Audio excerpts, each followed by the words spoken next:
Good morning, everyone. I am Dr. Robin Maske, additional professor from internal medicine from BPKHS. Today, I am going to talk about one of the important disease and topic management, that is the outpatient management of diabetes mellitus. Today, I am going to talk on the following outlines: or introduction, pathophysiology, how to approach a patient of diabetes mellitus in outpatient, and we all are confused how to start the oral hypoglycemic agents and insulin therapy in diabetes mellitus, and how to monitor and follow up the patient with diabetes mellitus. What is the definition of diabetes mellitus? So, diabetes mellitus basically is the metabolic disorder which is characterized by chronic hyperglycemia with disturbance in all carbohydrate, protein and fat metabolism, that is due to defect in insulin secretion or insulin action or both, and ultimately leading to the microvascular and macrovascular complication. If you see the global prevalence of the diabetes, it is like a pandemic only. So it is increasing more in the low and socioeconomic countries like India, Nepal and all. So if you see the prevalence of global prevalence of diabetes, you can see it was only 151 million in 2000 and gradually it is increasing, and by 2045 it is expected to increase by 629 millions. If you see the prevalence of diabetes in our Nepal, so there has been a good study done by Nepal Health Research Council, and they have included all the provinces of Nepal, province 1 to 7, and they have selected around population around to the 12,557, and it was based on the percentage with the raised fasting glucose and raised postprandial glucose and A1C, not the A1C but postprandial glucose, and it was seen that overall prevalence of diabetes in our country is 8.7%. It's a recently published article in the Nepal Health Research Council.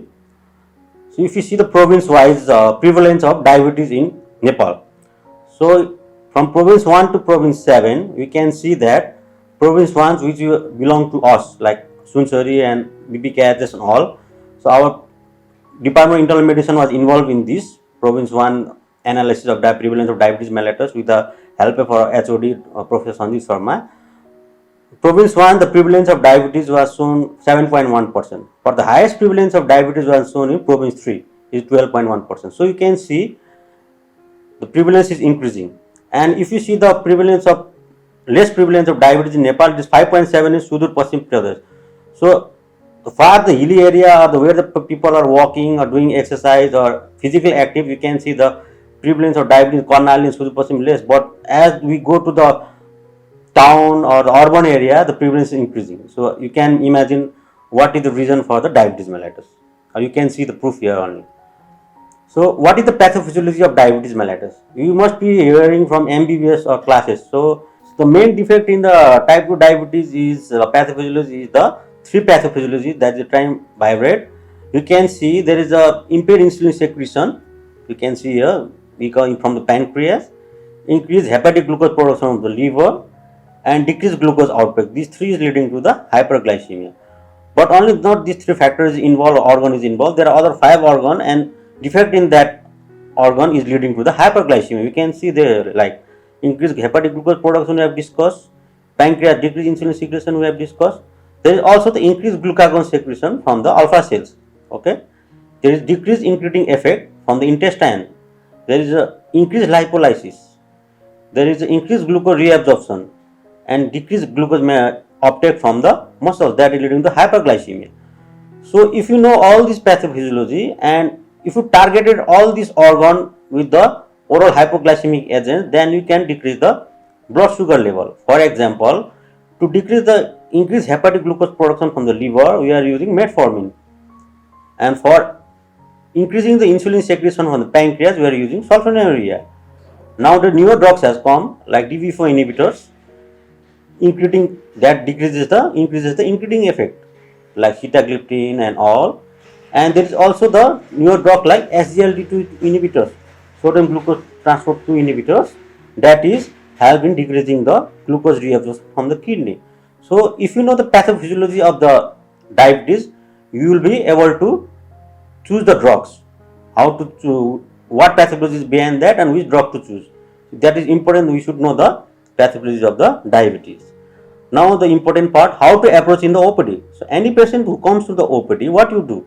First history, in detailed history you take, then physical examinations, then you order for the laboratory investigation. So before knowing the history, you should know how to diagnose the diabetes. So you all are aware of this. So criteria for diagnosis of diabetes is you use fasting blood sugar more than or equal to 120 milligram per deciliter, or 2 hour postprandial equal to more than 200 milligram per deciliter. Or there should be random blood sugar more than or equal to 200 milligram per deciliter with the symptoms, osmotic symptoms, or HbA1c, glycoside hemoglobin more than 7% equal to. So these three, any one value of this if positive, then you have to tell the label the patient as a diabetes. So what are the history you will take in the patient with the diabetes? So first is like characteristic at the onset. You should know what is the age of the patient. So for example, if the patient is type 1 diabetes, is mostly less than 40 years of age, and what is the, if the patient is more than type 2 diabetes, they are usually the age more than 40 years or 30 years, and that is not specific but one of the criteria. And symptoms, most of the diabetes patient type 1 present with the hyperglycemic symptoms, then the type 2 diabetes, type 1 is present with hyperglycemic symptoms. And you have to also review the previous treatment regimes and response, frequency of visit, hospitalization, and family history is very important, because as you know, diabetes is the inherited diseases. So usually the type 1 diabetes and type 2 diabetes have a first degree relative of the diabetes. So you have to know that. And history of autoimmune disorder like thyroid disorder, celiac disease, because type 1 diabetes associated with these autoimmune disorders. And again, the very important history you have to ask in the patient with OPD is like the complication history and what are the comorbidities, because if you know the diabetes, you know everything in the medicine. So you have to assess the patient or ask the history of complication from the head to toe, microvascular complication like micro like retinopathy, nephropathy, neuropathy, macrovascular like the cardiovascular disease, MI, peripheral vascular disease, and comorbidities like obesity or obstructive sleep apnea. And also, since the patient of diabetes are on hypoglycemic, anti-hypoglycemic drugs like insulin and sulfonylurea, which are more notorious for causing hypoglycemia, so you have to ask the patient regarding the history of hypoglycemic awareness, and also the presence of hemoglobinopathy anemia. Why? Because if there is anemia and hemoglobinopathies, it will give a false result of A1C. So you have to ask the history of that also, and other complications like hypertension, dyslipidemia, and all these things. You also have to ask the history regarding lifestyle factors, how the patient is eating, they are exercising or not, their weight is increasing or decreasing, what are the sleep behaviors which you are neglecting nowadays, because if you don't sleep, you have a stress. That is also the important factor for diabetes, not only the weight and the lifestyle. So you should have a good sleep, at least around 6 to 8 hours. And the substance abuse history also you have to ask, like tobacco, alcohol, and drugs and all. And other important history is the medications.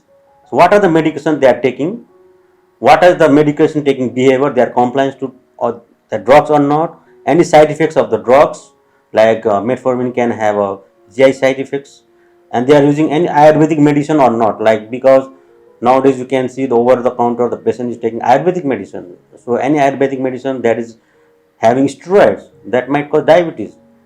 And important vaccination history also, because you can see nowadays there is the increasing of the all those viral infection. Now we are of whole world is pandemic, coronavirus, and also influenza virus, and also you have to have a vaccination history also, they have received the influenza vaccine or not, or pneumococcal vaccine or not. And the technology also, you have to ask the patient how they are measuring the blood sugar level, they are using glucometer or blood, they are using the plasma or everything, and whether they are using the A1C level in the good lab or not, and if they are using insulin pump or not. These all things you have to ask in the history. And also the another important is behavior and diabetes self management skill. So diabetes patient should know their own diabetes by themselves, by reading or by getting the education from the physician. So they should know about the what is diabetes, what is the complication, what is the pathogenesis, and they can also get the help of the diabetic educator.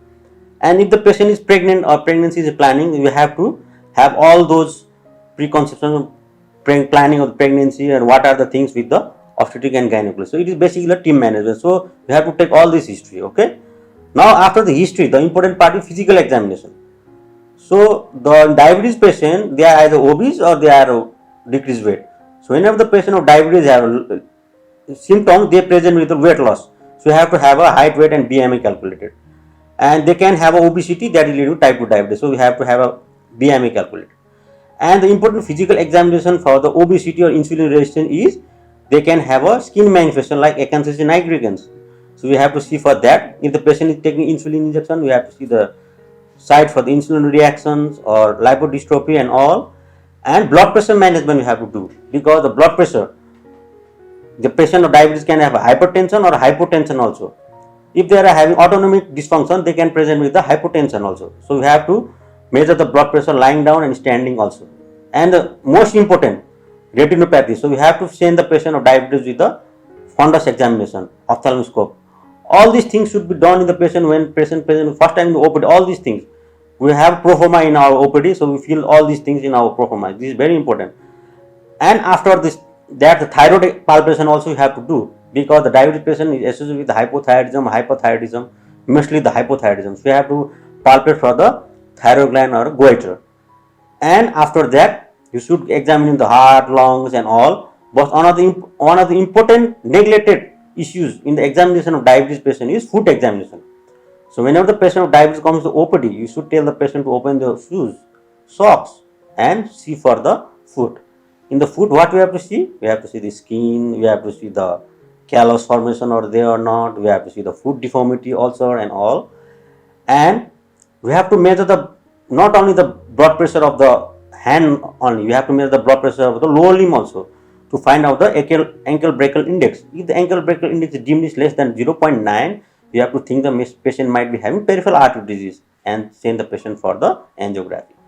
So these all things. And for neuropathy, you have to do the bedside test in the OPD only. You can do the monofilament or vibration test. These tests you have to do and check for the temperature. So these are the small issues but very important issues. So this should be done initially in all the patient. And after the history and examination, you will be able to tell this the patient is insulin resistance or type 1 diabetes. The pathology you will be able to tell. And accordingly, you send for the lab investigation. So what are the things you send in the lab? As you all know, for diagnosis or seeing the glycemic target, you send for fasting blood sugar level, postprandial blood sugar level, A1C value, and the complication. To screen for the complication, we have to see the following investigation. Like you can see the lipid profile, which should include all the total cholesterol, LDL, HDL, and triglyceride. Okay, liver function test, because diabetes patients are associated with the NASH, non-alcoholic steatohepatitis. Or if there is a liver dysfunction, we cannot give some oral hypoglycemic agent like metformin. So we have to see for liver function test. And to evaluate for the nephropathy, you can do spot urine albumin creatinine ratio. And to evaluate the patient have a already developed chronic kidney disease, then you stage the chronic kidney disease, you do the serum creatinine and glomerular filtration rate. To rule out the complication like hypothyroidism or hyperthyroidism, do TSH. Mostly the patient with type 1 diabetes are associated with the autoimmune disease or celiac disease, you do anti-gliadin antibodies or TTG. And since the patient of diabetes are on the metformin for long-term use, they can have a neuropathy also. Okay, so you have to, due to the vitamin B12 deficiency, you have to check for the vitamin B12 if the patient is on the metformin and complaining of anemia and tingling and numbness of the lower limb or hands. Then you have, if is a suggestion of neuropathy, then you have to check for vitamin B12. And if the patient is taking ACE inhibitor, ARB, or diuretics, you have to see the potassium level. Okay, after the history, examination, and lab, now comes the how to go ahead, how to assess and plan the treatment. So you have to, nowadays the what ADA 2020, American Diabetes 2020 have told or in the guideline is, you have to see for the atherosclerotic cardiovascular risk factor and heart failure history. Why we are telling we have to look for that, I will be telling on the subsequent slide. And you have to do the staging of chronic kidney disease. We have to see for hypoglycemic disease. What are the goal settings of A1C blood sugar, that also I will be telling in the next slides. And therapeutic management, like what are the management of giving to the patient, start from the lifestyle, then pharmacology therapy, then insulin therapy. Okay, So most important issue is the hypoglycemia.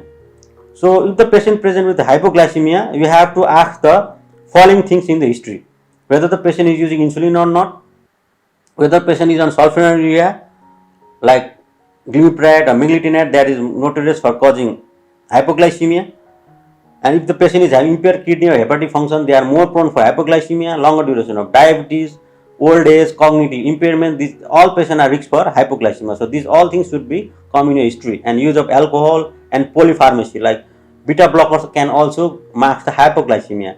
So we have to take all this history. And when to refer the patient, in the initial care management, when to refer, where to refer the patient from the OPD. So as I already told initially, you have to refer the patient to the ophthalmology. This is the team management, okay, diabetes treatment. So you have to refer the patient to eye department for ruling out retinopathy, dental for periodontal disease, gynae for if they are planning for pregnancy, dietitian and nutrition for diet counseling, and also to the orthopedician if they have the musculoskeletal complication like frozen shoulders, and most important, depression or mental for the depression, or they are having insomnia, then you have to send the patient for the psychiatric department. So this is the team management. There are lots of other department involved also. All the departments should be involved as per the disease. So this is the comprehensive slide which I have told what we have to do in the while decision making the patient-centered glycemic management type 2 diabetes. Okay. So main goal is to prevent the complication and improve the quality of life of the patient. Now coming to the when to start the OHA and when to start the insulin in the patient with diabetes mellitus in OPD. So whenever you are choosing a patient for treatment of diabetes mellitus, mostly type 2 diabetes I will be focusing, you should have a balance between the potential side effect and glycemic benefits. You have to have a patient should have a targeted fasting and proportion blood sugar level and targeted A1C level. Like as per ADA, there are different guidelines and different target values, but I follow ADA. Most of them follow ADA. So the ADA have recommended A1C should be less than 7%, fasting should be less than or equal to 130, minimum is 70, and postprandial should be less than 180 milligram per deciliter. And we should always see the patient for the hypoglycemia and weight gain. They should not have a hypoglycemia and weight gain with that drugs. So they should be the balance, and you have to see the patient whether they have a cardiovascular risk in diabetes patient or not, and with these three factors you will choose the treatment. This slide is showing very beautifully. So whenever the patient OPD comes to your diabetes patient comes to your OPD, you see whether the patient is having predominantly maladaptive anabolism or catabolism. Maladaptive anabolism means whether the patient is overweight or obese, they are having high blood pressure, dyslipidemia, the pathophysiology predominant insulin resistance. So you should give the drug that is having decreasing the insulin resistance and decreasing the weight. So initial drug which we are using for last 50 years is metformin. Nowadays we are using the SGLT2 inhibitor like empagliflozin and GLP-1 receptor agonist like dulaglutide or liraglutide. So this is one of the beautiful way of choosing the OHA in the patient of diabetes. If the patient is having predominant catabolism, means the patient is thin, cachexic, they have osmotic symptoms like weight loss, increased frequency of micturition, then the predominantly the pathology insulin deficiency. Okay, in such cases the treatment is you have to give insulin, and insulin secretator goes like sulfonylurea or meglitinate. If the patient is in normal weight, then you can choose DPP-4 inhibitor like sitagliptin, which is a weight neutral drugs, and alpha glucosidase inhibitor like acarbose or voglibose, because we the Asians are more prone for having postprandial hypoglycemia. So these are the drugs acarbose or voglibose that helps in reducing the postprandial hypoglycemia. This is also one of the important side people should be knowing. But diabetes treatment is not same for all the individual. It is the differs on the individual treatment, individual patients, okay, and individual physician also, but it depends on the individual patients. So this slide is showing, like you can see here, if the patient is having risk potentially associated with hypoglycemia and other drug effect is low, if the patient is newly diagnosed diabetes, the life expectancy is long, like the young patient, they don't have any comorbidities, then you can keep the A1C less than 7%, up to 6.5%. But if the patient is having all the risk factors. They are all elderly patient and the disease for very long period, 20 years, more than 80 years individual patient. He is having all the complications, micro and microvascular complications. Then you should not keep the A1C less than 7. The A1C can be kept between 7.5 to 8, because if you keep A1C less than 7 or 6.5 in such patient, it will lead to hypoglycemia and it will cause the cardiac arrest and cardiovascular complication. So we can be less stringent in such patients. So if you, as I already told in previous slide also, that the glycemic target should be less than 7% A1C, fasting should be 80 to 130, and postprandial blood sugar should be less than 180. Now coming to the guidelines, what ADA and ESD are told in recommendation for the management of patient of diabetes. So first, what I have told, this is 2018 I have written, but the same thing is repeated in 2020 also, it did not change.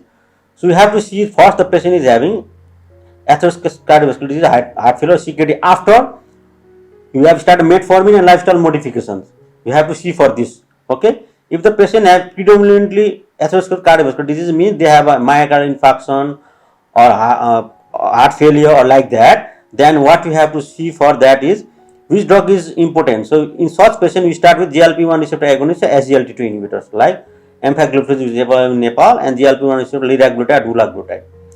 And which GLP-1 receptor agonist is preferred? Liraglutide followed by this in hierarchy, and which SGLT2 inhibitors prefer? Empagliflozin followed by canagliflozin. Okay, this much important for you people. And regarding if the patient is having heart failure and chronic kidney disease, then what is the preferred drug? SGLT2 inhibitor is preferred drug. We can give empagliflozin, and GLP-1 receptor is a preferred drug like liraglutide. Okay, these are the things you should be knowing. So we have to see the patient when it comes to OPD. This is normal patient, no complication, start with metformin or lifestyle first. You see for after 3 months not improve, then the metformin. If the patient present with the diabetes when complication like atherosclerotic cardiovascular disease and heart failure, as I already told you, we can start with the SGLT2 inhibitors or GLP-1 receptor agonist. Now coming to the factor which I have discussed before. So you have to always manage the treatment. The patient should not have hypoglycemia and the patient should not have weight gain. So what are the drugs that help in minimizing the hypoglycemic diabetes patient? So you should choose the drug like DPP-4 inhibitors first, and if not improved with the DPP-4 inhibitors, you can go with SGLT2 or thiazolidones. So these are the drugs like DPP-4 inhibitors like sitagliptin or vildagliptin, GLP-1 like liraglutide, SGLT2 empagliflozin, and thiazolidone like the pioglitazone. These can be used to minimize the hypoglycemia, because insulin and sulfonylurea or glimepiride can cause hypoglycemia. If you want to decrease the weight or should not allow the patient to weight gain, so what are the drugs you choose? So SGLT2 inhibitors, metformin or liraglutide. These are the drugs that help in decreasing the weight. Insulin also causes weight gain. So first you start with the metformin, not improve, then SGLT2 inhibitors, weight is not decreased, then liraglutide. So now after discussing all these factors, you can see here there is a lifestyle modification should be there in the diabetes management. You should have a good eating pattern, physical activity, which we will be discussing in the more detail in the next class. And you should also have the patients with diabetes should lose weight around 15 kg. Okay, and they should have at least in the 6-year duration, the 15 kg means they should have at least 7% of loss of the body weight. And this slide is also showing first line therapy is always metformin. Okay, always start with metformin. Then see the patient after 1 month fasting and PP. If not controlled, then you can add with the other drugs, second line drugs. Seeing the patient which I have told how to go ahead, whether weight loss is targeted or not, or hypoglycemia targeted or not. And after 3 months, if the A1C level is not improved, then you can go ahead with the SGLT2 inhibitor, GLP-1 receptor agonist. And if they have developed complications, these both drugs are very good, and so on. If they not improve, then you can go ahead with the insulin therapy. But in our country like Nepal, all cannot offer these expensive drugs. So what we do? So ADA has beautifully mentioned in the guidelines, cost is a major issue. Then start with the metformin, and if not control, then sulfonylurea, thiazolidine, which are the cheapest drugs. Okay, and not improve, then go with the insulin. Insulin also you can start with the conventional insulin like regular insulin. Okay, or NPS. So this is the same thing, but as labeled by the American Association of Clinical Endocrinologists in the management type 2 diabetes. What they do is they do the A1C level extremely controlled in young patient, like less than 6.5%. If the more patient is elderly patient, then they keep more than 6.5%. It's the same thing. So you have to start with the monotherapy. If the patient is having A1C less than 7.5% and fasting PP is high, you can start with the monotherapy like metformin and so on, GLP and SGLT. If the patient is having A1C level more than 7.5%, then start with the metformin with the GLP-1 receptor agonist or SGLT2 inhibitors, and not control, then triple therapy. And if the patient is, so when to start insulin now, this slide see carefully, you can see here, if the patient entry A1C is more than 9%, they have a, then you have to see whether they have symptoms or not of osmotic symptom, weight loss, increased frequency of micturition, then you have to start with insulin. So all insulin therapy is very important in such patients to prevent the complication. If there is no symptoms, then you can start with dual therapy or triple therapy. With metformin, you add 2 drugs or other drugs. But if the patient has symptoms, start with insulin. Don't wait, because the patient can have complication. Now comes how to use the insulin. Always start with the basal insulin in the patient when it comes to the OPD. Why? Because it is a long-acting insulin. It will control the sugar in 24-hour blood sugar level. Basal insulin means glargine or detremia. Now we have a Tresiba, that is degludec. Okay. So when the patient A1C level is less than 8% or more than 8%, you start with the basal insulin, glargine, or with the cheapest one or any one of your choice. If the patient is having body weight is 50 kg, you have to calculate 0.2 into 50 means how much? 10 units. So it comes to about 10 units. Then you start with the 10 units of the basal insulin at the night, so that it controls the fasting blood sugar level. And it's written here, no, you can see here, you can adjust the insulin dose by 2 units up and down. So you tell the patient to come every 2 to 3 days with the glucometer reading of fasting blood sugar level or fasting or postprandial. Fasting is enough. If the patient cannot come after 2 to 3 days, you can call the patient after 7 days also. Okay, not more than 7 days if the patient is on a basal insulin. If they cannot come, you can ask them on the phone or they tell them to message. You have to teach the patient. Okay, this is very important. When you start the insulin, if you don't titrate the insulin according to sugar level, there is no use of using insulin. If patient is using insulin and coming after 1 month and with the same blood sugar level, you are wasting the patient money. Okay, that is very important. You have to follow up the patient either on OPD or telephone or message after 7 days with the glucometer charting. So if the patient fasting is more than 180, you have to add 20% of total dose of insulin. Means if the patient was receiving 10, you can make it 12. So maximum you can increase up to 4 units, minimum you can decrease up to 2 units. So this, if the patient blood glucose level is less than 70, then you have to decrease. Okay, like this. You can see this slide also later on. And if the sugar patient blood sugar is not controlled with the basal insulin, what you do?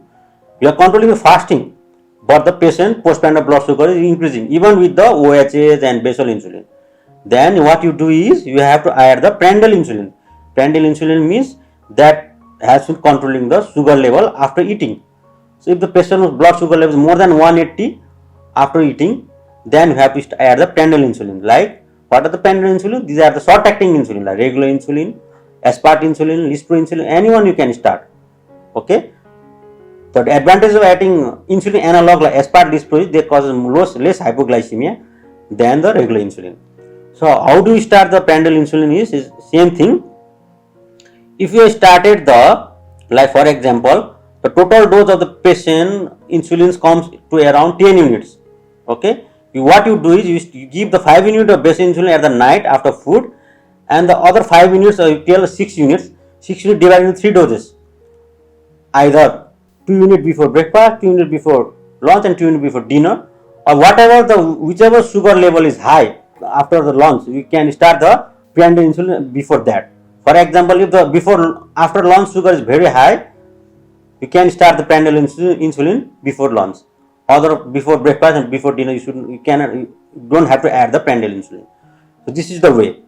Okay, and always very important things people should know is when you are giving the insulin, you should ask the patient to monitor blood sugar level with the glucometer. At least you should monitor fasting, before lunch and before dinner. Why?